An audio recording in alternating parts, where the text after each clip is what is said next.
ICE Barbie, also known as Christy Gnome, has been known to endanger the lives of not only young dogs, but also young humans. And now the Department of Homeland Security has done it twice in 1 week, baselessly accusing minors of crimes while blasting their faces and identifiable information online for any MAGA maniac to take things into their own hands. This pattern is shocking and should be punished because it is illegal, but breaking the law and endangering children are the Republicans' two favorite pastimes, so to hell with the law. The convicted felon-in-chief says crime is legal now. Be sure to subscribe to Really American before that's the only thing that is illegal in America. Wouldn't want an angry Christy Gnome after you, just ask her dog, Cricket. So this all started after the official Homeland Security account posted this video.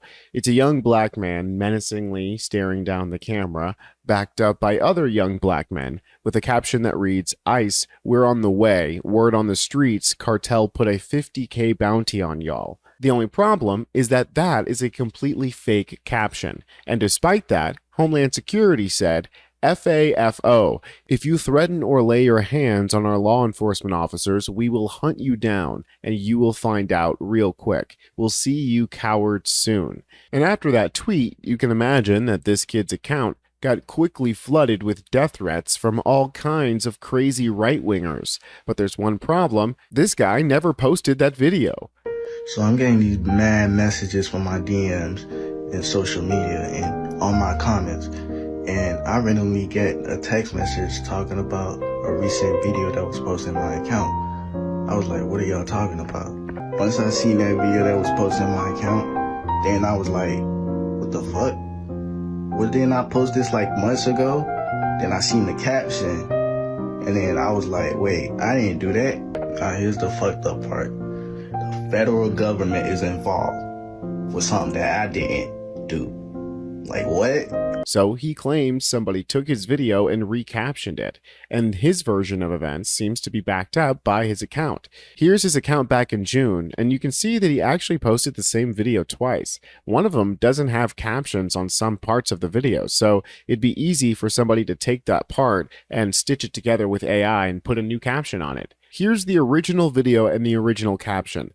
It says, "You seen what we can do. Don't say something that you can't finish, Iran. We already, united we all stand. American flag emoji. We want all the smoke." All of these videos that were posted around the same time have similar captions. They're about the United States and Iran going to war, and these kids going to fight for the United States. They're actually patriotic videos, no different than when chuds get their lifted trucks, go down to the local quarry and start shooting off their guns. Then caption that with "This is why China will never invade." These were all made in support of the administration back in June.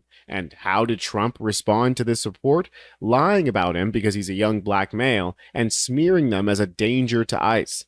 Now their support of a war with Iran is clearly misguided, but they're kids. This dude literally has braces on. Like what? After being called out for blatantly lying, Homeland Security responded by apologizing. No, just kidding. They posted by saying, "We have the receipts," and doubling down on their lies. They said, "This young man posted violent threats of murder against our law enforcement. He then deleted it when he was called out and attempted to deny all wrongdoing. We have the receipts and the internet is forever." The willful ignorance and intentional blindness by leading Democrats to the massive increase in violent rhetoric against our agents due to their actions is both disgusting and disappointing. Violence against our agents and officers must stop. Violence that isn't happening, by the way. Their receipts include this screenshot from what appears to be a Google link to a TikTok from an account called Florida named JIT. This account is now deleted and it has the caption that ICE is talking about. They're claiming that they're able to find this regardless of this account being deleted. I couldn't find it. I did, however, find the same account on Lemon 8. If you don't know what Lemon 8 is, don't worry, I didn't either. It's a new social media, and an account called Florida named JIT with the same emojis posted the ICE video 4 days ago. This account, by the way, has no profile picture and is clearly just a bot that is reposting that small creator's videos. So what's likely is that there was a bot account that was taking this kid's content and trying to profit off of it by making exaggerated statements. The other receipts are screenshots that just prove Homeland Security wrong.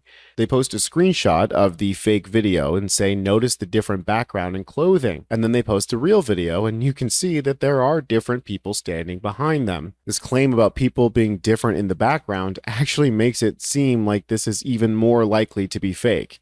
In the original video, those people are in the wider shot, so it seems like AI just stitched them behind him instead and kind of spaced people out differently. So far, Homeland Security has not backed down on this, and it's not likely that they will, since this isn't even the only teenager that they're trying to destroy this week.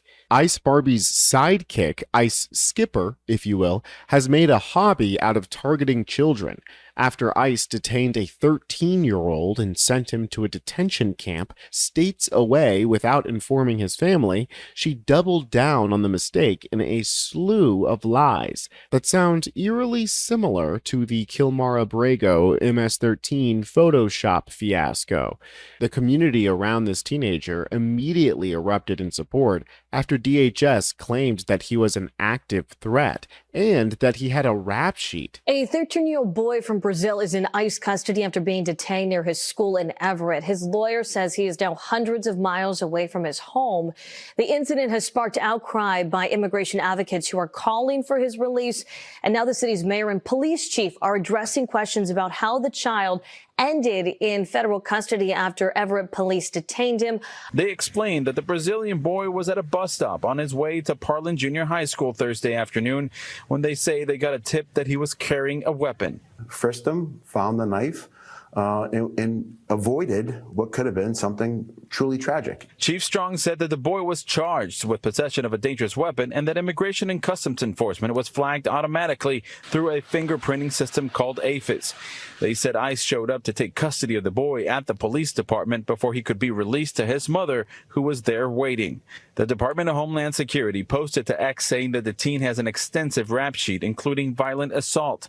Because of his age, the police chief says they can't discuss whether or not the boy has a criminal or violent history. From my understanding, there are no convictions, and they are just allegations. If he is so dangerous as DHS claims, then why was the Everett Police Department going to release the child to the mother? Andrew Lattarulo is the family's lawyer. He says the boy's parents have work permits while he's been helping them with their asylum case for the past few years. He says ICE quickly took the teen to a detention center in Virginia. He's very distraught. I mean, he's very sad. I mean, you can only imagine how hard it is for a child to be away from his family. Now, the Department of Homeland Security also claimed that the boy here had a gun on him. Now, the mayor and the police chief say that is not true. I did reach out to DHS and ICE about this, and I'm still waiting to hear back. In response to this outrage, and seemingly in retaliation for being called out by local police for lying about the kid having a gun, DHS decided to essentially dox this kid.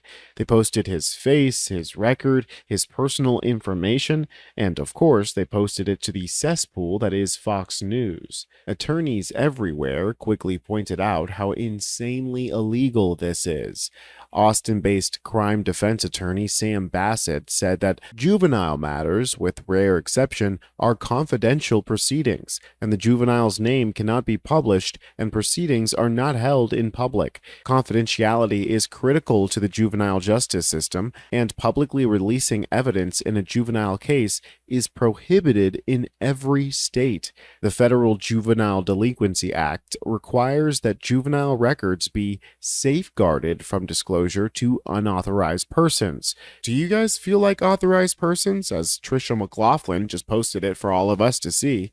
Unless a juvenile is prosecuted as an adult, neither the name nor the picture of any juvenile shall be made public in connection with a juvenile delinquency proceeding. Massachusetts law, which is where this is happening, is also explicit about such actions. It says records, in cases of delinquency, shall be withheld from public inspection except with the consent of a justice of the court. ICE Barbie and her goons are desperate to label every brown person they see as a violent terrorist, as the pretense for the future ethnic cleansing. White Christian nationalism has been the express purpose of the administration since Project 2025 came out of Satan's asshole. And these kinds of stories are the things that they don't want you to know about, so be sure to subscribe to Really American and look out for each other out there. I'm Tony Hinderman, and I'll catch you next time.